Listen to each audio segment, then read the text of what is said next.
அன்பழகன் அவர்கள்ட்ட இப்போ நம்ம பார்த்தோம்னா ஆந்திரால தெலுங்கானால ரேவந்த் ரெட்டி உதயநிதி ஸ்டாலின் அவர்கள் மேல அந்த குற்றச்சாட்டை வச்சிருக்காங்க. அதாவது சனாதனத்தை பத்தி பேசுனதுக்கு கண்டிக்கப்பட வேண்டாம், தண்டிக்கப்பட வேண்டும் அப்படின்னு சொல்றாரு. இப்போ இதை எப்படி நீங்க பாக்குறீங்க? இந்தியா கூட்டணியில இருக்கக்கூடிய காங்கிரஸ் தான்.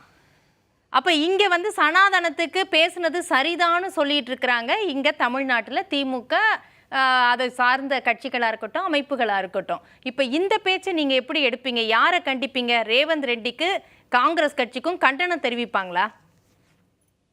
ஒரு நல்ல கேள்வி. பாரதிய ஜனதா கட்சியில் சுப்பிரமணிய சாமி என்று ஒரு மூத்த தலைவர் இருக்கிறார். அவரும் பாரதிய ஜனதா கருத்துக்கும் ஒருபோதும் ஒத்துப்போவது இல்லை. அவர் சொல்வது ஒரு வேடிக்கையாக அவர் சொல்லிக்கொண்டே இருப்பார். கேட்டால் பாரதிய ஜனதாவுடைய சொல்வார்கள், அதையெல்லாம் பொறுப்பல்ல, எங்களுக்கு மேலே என்ன சொல்கிறார்களோ என்று உயரே கையை காட்டுவார்கள். எனவே ஒவ்வொரு மாநிலத்திலும் சில பேர் இருக்கலாம். இல்ல சுப்பிரமணிய சுவாமியும் ரேவந்த் ரெட்டியும் ஒன்னாயிடுவாங்களா? சுப்பிரமணிய சுவாமி தொடர்ச்சியா சொல்லிட்டு இருந்தா கூட பாஜகவினர் கண்டுக்கிறது கிடையாது. ஆனா ரேவந்த் ரெட்டி தெலுங்கானா முதல்வரானதுக்கு அப்புறம் அவருக்கான வரவேற்பெல்லாம் எப்படி கொடுத்தாங்க காங்கிரஸ் கட்சியில அப்படிங்கிறது எல்லாருக்கும் தெரிந்த விஷயம்தான். அங்க காங்கிரஸ் கட்சி ஆட்சிக்கு வந்தது ரேவந்த் ரெட்டியால தான் அப்படின்னு பேசப்பட்டது. அப்ப அவருடைய கருத்துக்கு முக்கியத்துவம் கொடுக்கணுமா இல்லையா? அவருடைய கருத்துக்கு ராகுல் காந்தி முக்கியத்துவம் கொடுத்திருக்கிறாரா, ஆல் இந்தியா காங்கிரஸ் கமிட்டி முக்கியத்துவம் கொடுத்திருக்கிறதா என்கிற நிலை வந்த பிறகு அதை பற்றி பேச சனாதனத்துக்கு என்ன அவங்க ரியாக்ட் பண்ணாங்க? தோழர் கேட்கிறாரு, ராகுல் காந்தி மறுத்திருக்காரா? ரேவந்த் ரெட்டி கருத்து அவர் வந்து ரேவந்த் ரெட்டி கருத்துல நான் உடன்படலன்னு ராகுல் காந்தியோ சோனியா காந்தி யாரா சொல்லிருக்காங்களா? கண்டுகொள்ளாமல் விட்டாலே என்ன பொருள்? அவர் சொன்னதை கண்டுகொள்ளாமல் விட்டா ஏத்துக்கிறாங்கன்னு அர்த்தம் இல்லையே. மௌனம் சம்மதம் உரியதல்ல. ஏத்துக்கறாங்க. இந்த மாதிரி விஷயங்கள்ல மட்டும் ஒத்து போறது அப்படிங்கறது எப்படி ஏத்துக்க முடியும்? இத திராவிடர் கழகம் ஏத்துக்கிறீங்களா நீங்க? சனாதனம் பேசினத சரி, இங்க உதயநிதி ஸ்டாலின் அவர்கள் பேசினது சரி அப்படின்னு சொன்னது திராவிடர் கழகம். தமிழ்நாட்டில் சனாதனம் எப்படி இருக்கிறது அப்படிங்கறத வலிமையா பேசிக்கிட்டு வர்றது திராவிடர் கழகம். இப்போ உதயநிதியை தண்டிக்கணும் அப்படின்னு ரேவந்த் ரெட்டி பேசினத திராவிடர் கழகம் எப்படி பாக்குறீங்க? உங்களுடைய கருத்து என்ன? 100க்கு 200 மடங்கு கண்டிக்கத்தக்கது.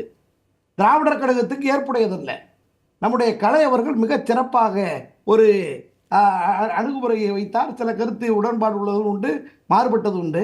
அரசியலிலே அவர்கள் ஒருவர் பகைத்து பேசி அல்லது தேர்தல் வெற்றி பெறுவதற்காக சில நுணுக்கங்களை கையாளுவது வேறு. ஆனால் அடிப்படையில் ஒரு கட்சிக்கு இருக்கக்கூடிய சித்தாந்தம் என்பது வேறு.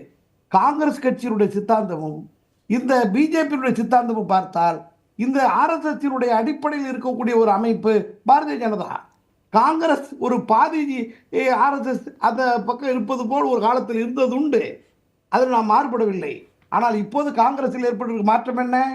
சமூக நீதி, இடஒதுக்கீடு, 50 விழுக்காட்டிற்கு மேலே செல்லலாம், EWS எக்கனாமிக்கலி வீக்கர் செக்ஷன் என்பதை நீக்குவோம்.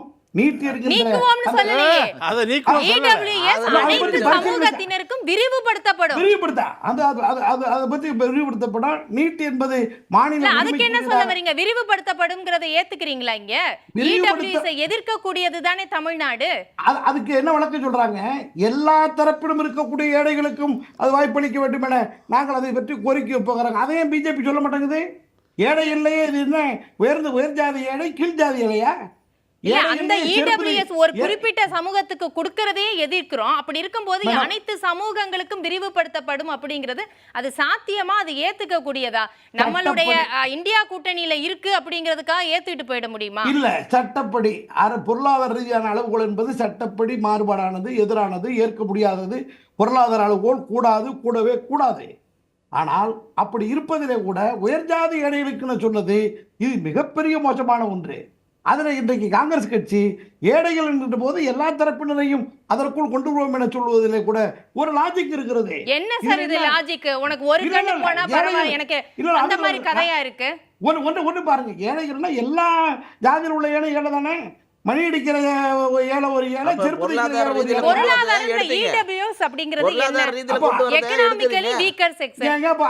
பொருளாதார ஒரு குறிப்பிட்ட சமூகத்துக்கு தான் நீங்க கொடுக்க கூடாது அப்படிங்கறதே எல்லா சமூகம்னா நாங்க ஏத்துக்கிட்டு போறோம் அப்படின்னா இடஒதுக்கீடு என்ன? அப்படி பொருள் இல்லை. அதாவது காங்கிரசினுடைய கோரிக்கை வைக்கிறார்கள். ஆனால் சட்டப்படி என்னன்னா பொருளாதார அளவுகோல் கூடாது, socially and educationally backward class, அதுதான் சமூக ரீதியாக ரீதியாகத்தான், கல்வி ரீதியாகத்தான் பிற்படுத்தப்பட்டவர், தாழ்த்தப்பட்டவர். பொருளாதார அடிப்படை அரசியல் சட்டமே இருக்கவில்லை. அந்த வாக்குறுதியே தவறு தானே. எக்கனாமிக்கலி தவறு. அது இருக்கின்ற வரையிலும் அப்படி இருந்தால் கூட அது எல்லா ஏழைகளுக்கும் பொதுவா இருக்கணுமே தவிர ஏழை